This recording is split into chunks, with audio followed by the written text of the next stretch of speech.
What's up and welcome back to the Metalhead Car Show. We can more than confidently say the muscle car wars are going strong right now.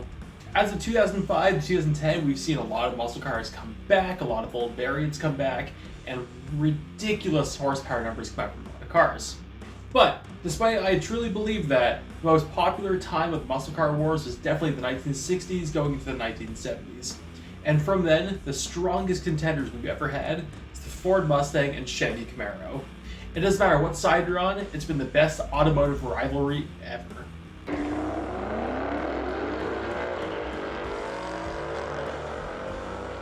Why would we play a little what if? What if this happened? Late 1990s going into the early 2000s, some people within GM had interest in bringing back the ZL1 name. Unfortunately, GM wasn't interested in doing it, and the F-bodies died shortly after, but GMMG made their own 69 variants of a 4th gen Camaro ZL1.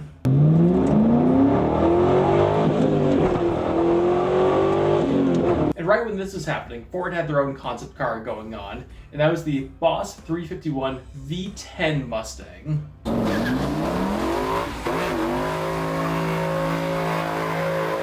Now for both these cars, the party pieces are the engine. The Camaro used a C5R 427, which at its lowest quantity of power was making 400 horsepower, and some versions were making over 600 horsepower. The Mustang, on the other hand, was using a smaller engine, a 5.8 liter, but also was a V10, so it was also making around 430 horsepower, which some people think that's a lie, it was making way more. Nonetheless, this would have been an awesome fight to see.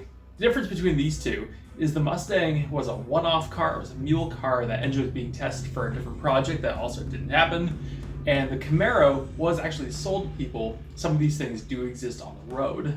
Now, some of the very few lucky owners of the ZL1 have actually got to go do quarter-mile times and have said that the ZL1 will actually do a quarter mile in the mid-12s to high 12s, which, depending on which engine it has, that either sounds pretty bang on or they did not have enough tire.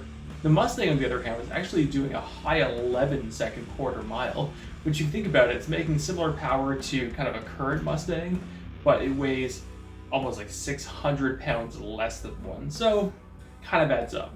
They're both given 6-speed manuals, likely the exact same transmission, and the Camaro actually had a 410 rear end, so it probably would have actually accelerated pretty damn fast as long as it has traction. The Mustang, truthfully, I assume it had a 355 rear end and just some fat tires on it. Top speed, I think these things would have been the exact same and just have a 155 mile per hour limiter on it. Now this is all completely hypothetical because the Camaro was made by a third-party company and the Mustang was a mule car that was just one-off for testing purposes. So this isn't really a fair competition, but there is the whole thing of what if. Now, who do I think would have won this battle? Well, I'm torn. I think the Mustang would have been way better on the track, just from everything I've heard, but I think long-term, the Camaro probably would have been better with owners. Now what I'm basing that on is the LS engines are pretty easy to maintain, they're pretty solid, and parts are kind of everywhere for them, and I think that engine, had to come into production at that point, mass production at that point, would have been no exception. As when the Mustang engine, being the V10, I think parts for that probably would have been a little bit harder to get, and maintenance would have been a bit more of a pain in the ass due to that.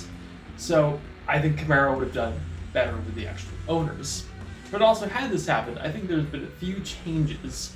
First off, the long-lived but also complete failure of the Ford Performance V10 program, which you may see a video on at some point in the future, that would have actually probably taken off.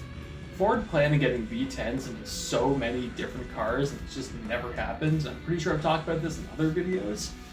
But had this one actually done it, the program likely would have started, and we've had some of the really, really cool and unique cars that unfortunately we never got. And on the GM side of things, had they got this engine into the Camaro, they likely also used it in the Corvette, which, due to kind of stupid rules at the time, the Corvette was always going to be making more power than the Camaro. But had this happened, we would have been seeing Corvettes, Camaros be hitting 500 horsepower way before the Z06 came out in 2007.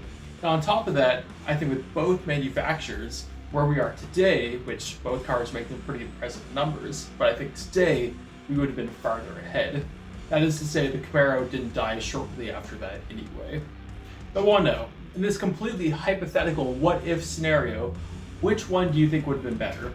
The ZL1 or the V10 Boss 351? Let me know in the comments. Also, this what-if video was a lot of fun to make. If you want to see more of these, let me know. Thank you all so much for watching. Like, subscribe if you enjoyed what you've seen. I post on Tuesday, Friday, and Sunday, and I'll see you later.